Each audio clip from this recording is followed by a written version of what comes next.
Bunyala Irrigation scheme that cuts across two counties, Busia and Siaya, is undergoing a major expansion that will benefit at least 20,000 farmers. Currently, the scheme benefits about 2,000 farmers in Budalangi and Alego Usonga constituencies.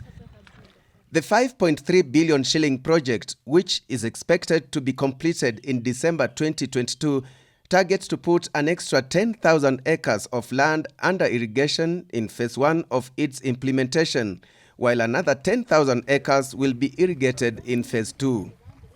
Bunyala Irrigation project is a project that was necessitated by the need to increase the acreage under production in the lower regions of the Nzoia River, where Bunyala Irrigation scheme is situated. It is a project that is not entirely rice. It is both food security and wealth creation project, where on the food security we are targeting to do the rice in the lower regions, that is in the lowlands, and the rice is taking about 60% of the total acreage, so it's about 6,000 acres currently.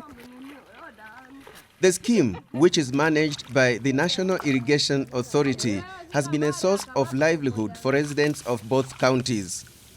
Farming has helped the community in a big way. In families, paying for their school fees, managing their day-to-day affairs in feeding, and also making sure that the farmers have their own houses. Farming has also helped in ensuring that their health is catered for. Mimi niko na shamba, hata saa nyingine naweza enda kutafuta kazi kwa shamba zingine. Kama sina pesa naweza fanyia mtu nipate pesa ya kusaidia watoto, hata kununua chakula, kulipia watoto school fees na vitu vingine tu vile za matumizi kwa nyumba. Kazi nilifanya vizuri kwa hii eka yenye na transplant sahi, ambapo nilipata 37 bags kwa eka. Kwa eka yangu nina wafanyikazi 6. Na hawa wafanyikazi 6 tunawalipa shilingi 500 kwa kila labora.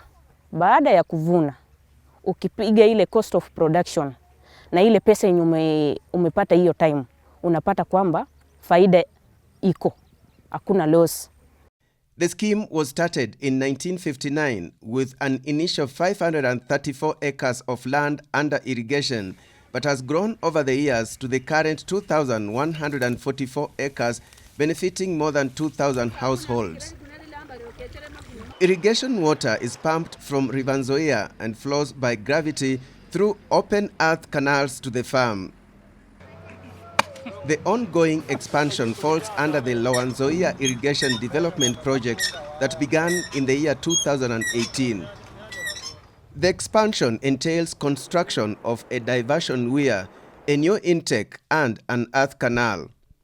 Bunyala Irrigation project is a project that was necessitated by the need to migrate the Bunyala Irrigation scheme from a pump-fed system to a gravity-fed system because of the operational costs that we were incurring in terms of power bills running the Bunyala Irrigation scheme.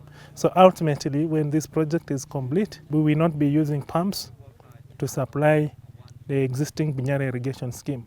The expansion is funded by the World Bank, the German Development Bank, and the Kenyan government. Once complete, the 2 phases of the project will be implemented by the National Irrigation Authority. The authority says headworks of phase 1 of the project are 95% complete and will improve irrigation, hence increased yields and food security in the larger Western Kenya region. Together with the diversion where we are doing the abstraction gates, just side to the weir, the headworks and the intake weir are 95% complete. We are just awaiting installation of the gates. Then we'll be able to divert the river back so that now you can have the water flowing into the main canal. This is the main canal, the initial 3.2 kilometers that we are not abstracting any water from here, the initial 3.2 kilometers, which is going all lined. We'll have about 20 kilometers all lined. That is now under construction. We have completed the intake works. Now we are on the headworks. We are also having another structure along the main canal we are calling the aqueduct. That's complete. So now what we are concentrating on mainly is to do the main canal works. And then finally, we will finalize the project with the infield canals, where now that will be able to take the water directly to the farmers. Many of the houses you can see around here, the corrugated iron sheets are for farmers. And they have gotten this from farming. Budalangi sub-county is prone to raging floods that have continued to affect the full potential of the Bunyala Irrigation Scheme. Sisi kama wakulima, hasa wakulima wa Budalangi, in case kuna floods, huwa inatuaffect kabisa. Kwa mfano kama huu msimu, tumekuwa na floods ambapo nuclear main scheme, already mchele ulikuwa umefikia ile stage ya booting. So floods vile zilikuja, zikaosha. Then kitu ya pili, pests. Pests zinatusumbua kabisa. In an effort to protect the scheme and the surrounding community, the government is putting up dikes along the banks of River Nzoia. During the design, it was very clear that even if we do the irrigation project in Nzoia and we don't do the dikes, then the project is not sustainable per se, because every time it floods, farmers will have to move away, mostly especially in Busia. Maybe Siaya is not very serious per se. So what I want to say is that the two projects are complementing each other. According to the design, once we are done with what we have assigned the contractor to do in the dikes protection, then the irrigation project is done, the whole project will be very sustainable. Through the National Irrigation Authority, farmers here are also sensitized on profitable farming that is not only dependent on rice but also other crops. Huwa wanatupa elimu juu ya mbinu bora ama mbinu za kisasa ambazo tunaweza kutumia kama wakulima ili tuongeze mavuno hapa.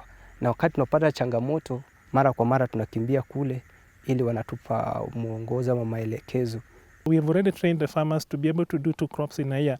So currently in the existing Bunyala Irrigation scheme, we are doing 2 rice crops in a year.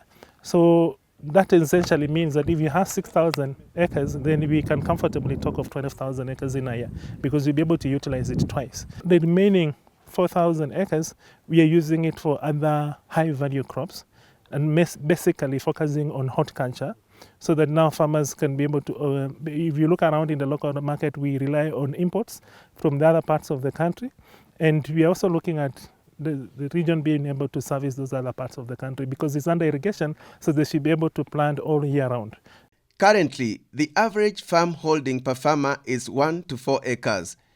The project is expected to give this area that is known for the negative impact of flooding a totally new narrative. For Chams Media, I'm Alex Chamwada.